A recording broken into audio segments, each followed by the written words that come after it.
श्रद्धा सदन प्राली पोखरा। गाइज यो चाहिँ हाम्रो प्रकाश देवानको पोखराको घर हो।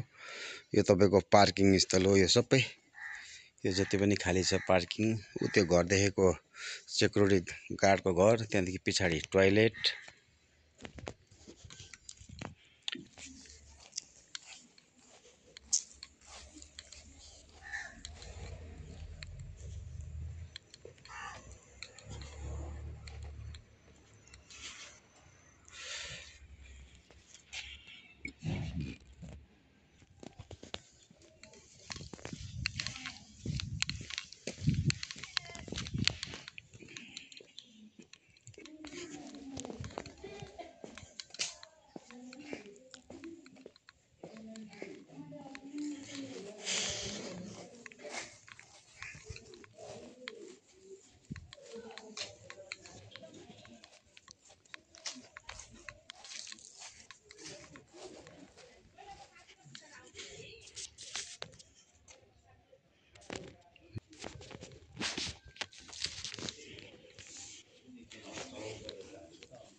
यहाँ पनि अब यस्तो जग्गा खाली छ, सागसब्जी रोपेर खानुहुन्छ है। प्रशस्त जग्गा छ। यहाँ पनि दुईटा घर बन्छ।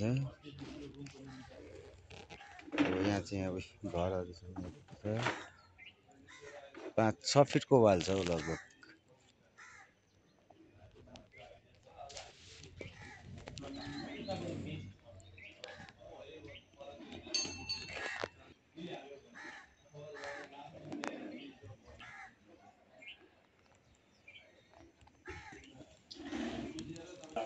अनि कम्तीमा हाम्रो सदस्यहरूलाई पनि यो जानकारी दिन्छ।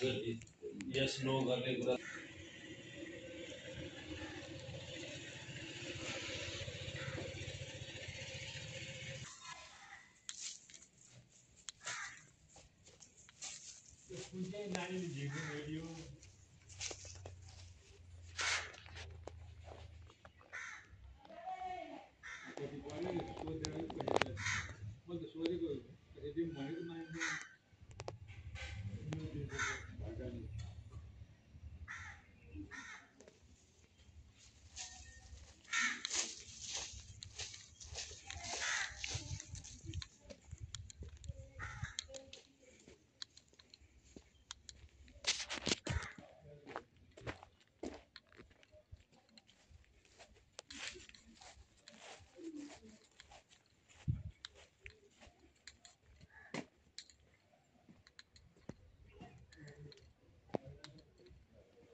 गाइज हामी जहिले प्रकाश देवानको घरमा पोखरा घर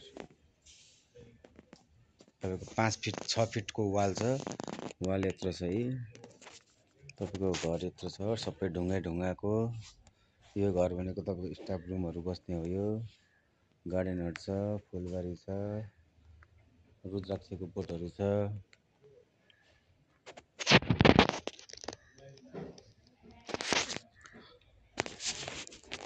यहाँदेखि पारेसम्मको गेटसम्म खाली जग्गा हो। दुईटा घरहरु छ त्यहाँ पनि।